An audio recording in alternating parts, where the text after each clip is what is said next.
My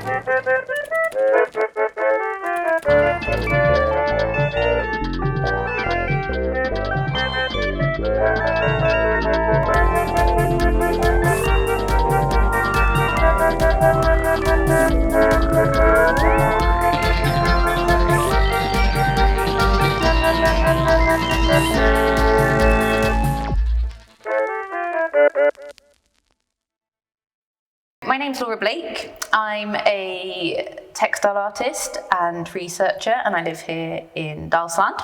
And this exhibition, I'm here also representing Álvaro Aramburu. This is a collaborative exhibition, Water and the Boat, that we've made together, containing our collaborative and individual works. We actually began working together. I was during my master's back in 2018, I was working with dyeing wood in textile dyes, and Álvaro sent me an Instagram message we knew each other, but he sent me a message saying, oh, we should collaborate, I really like what you're doing with some of these textile dyes on wood. And then after I said, yeah, sounds great. And then we made the object here, which you can see, Baby, which was a collaboration of my use of textile dyes and his use of carving and sculpting, and we found that there was more crossover in our work than we'd ever realised in the first place. So this piece we made in 2018, and then the opportunity to have an exhibition together came about, and The Water and the Boat is an exhibition which shows a playful approach to wood and textiles and form and colour that's a crossover in both of our practices.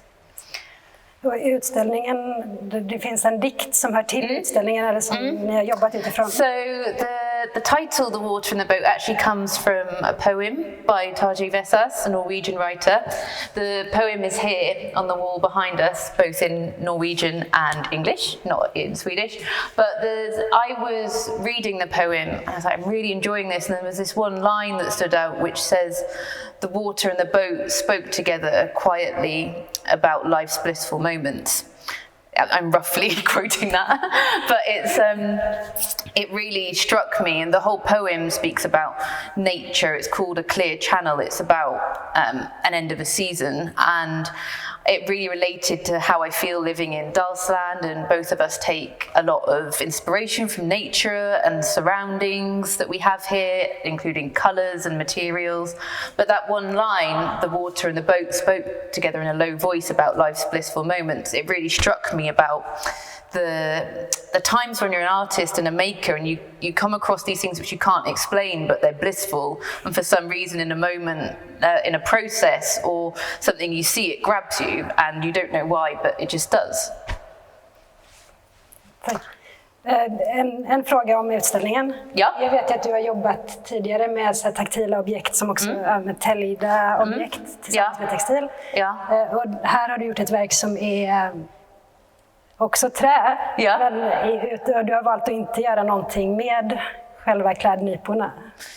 Nej, this one actually was a really old sample that I started in 2016.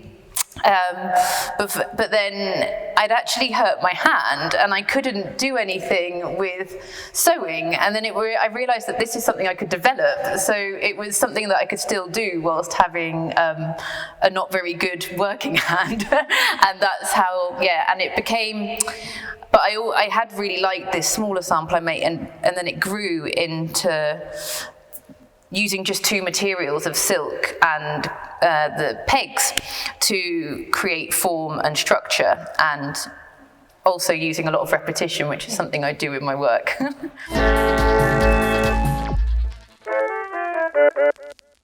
Me and Álvaro are still trying to work out why this navy colour is so present in both of our works.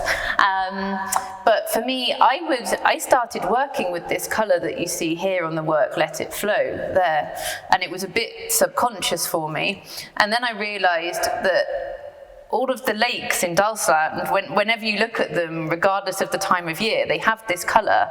And the end of the sticks that I've dyed, they actually are all sanded, and that's like the shimmers on a lake when you see it. So I was out one day and sitting by a lake, and I just realised, I was like, oh, there's that navy colour that I've been doing in all of my work. Yeah. Jag tänkte att den kom från natthimlen eller sjöar och novembermörkret i Sverige. Yeah. Yeah, it can also be that. I can't speak for Álvaro on why he's done navy as well, but yeah, it's something we've both been drawn to recently.